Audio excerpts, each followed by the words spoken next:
দিদি দিদি দিদি দিদি আমি পাস করেছি, আমি গোল্ড মেডেল পেয়েছি।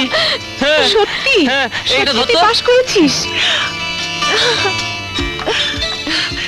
ভগবান, ভগবান আমার প্রার্থনা সফল হয়েছে। এখন থেকে তোকে কি বলে ডাকবো রে? ডক্টর সঞ্জয় বোস? না দিদি, তোর কাছে আমি যা ছিলাম তাই আছি। ছোটদা, তুই পাশ করলি আমাকে কিছু দিবি না? তোকে আবার কি দেবো? তুই আমাকে প্রণাম করবি, বুঝলি? প্রণাম কর। কর না শিলা, এত করে বলছে। আমার সঞ্জয় কত কষ্ট করে লেখাপড়া শিখে ডাক্তার হলো বলতো। আরে দূর বোকা, আমাকে নয় বরঞ্চ দিদিকে প্রণাম কর, যা।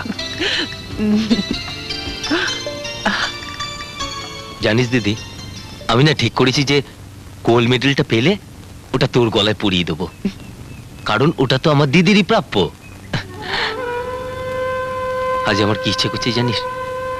সারা পৃথিবীর সুখ নিয়ে এসে তোর পায়ে বিলিয়ে দিই, কিন্তু তোর ভাইয়ের তো অত উপার্জন নেই, তাই আমার দিদির জন্য এই সামান্য উপহার।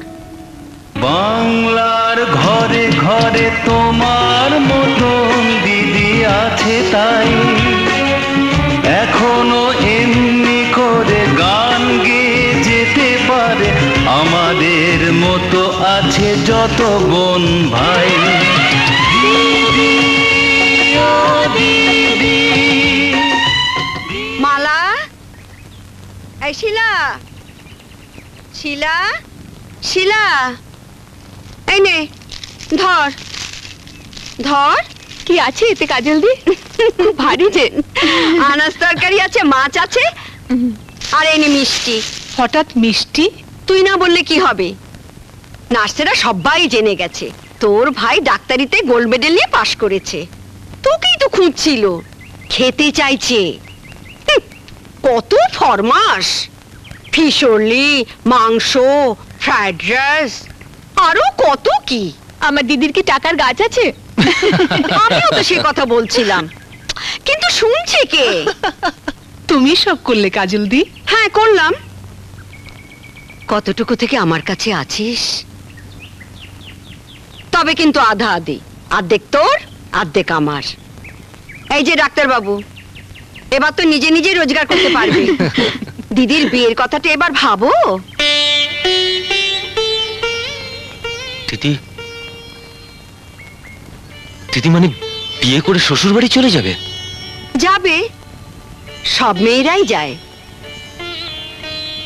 আমাদের পোড়া কপাল। না রে সঞ্জয়, ভাবিস না। আজ পাশ করলে কি কাল রোজগার করা যায়? আমার সঞ্জয় কি টাকা রোজগার করবে বলে ডাক্তারি পাশ করেছে?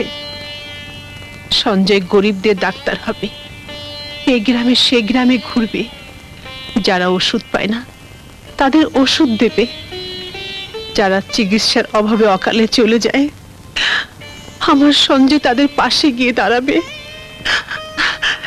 তাই না সঞ্জয়? তখন সঞ্জয়ের দিদি নার্স মালা পাশে পাশে থেকে তাকে ভরসা দেবে, সাহায্য করবে। তারপর শিলা ডাক্তার হলে আমার ছুটি। সেদিন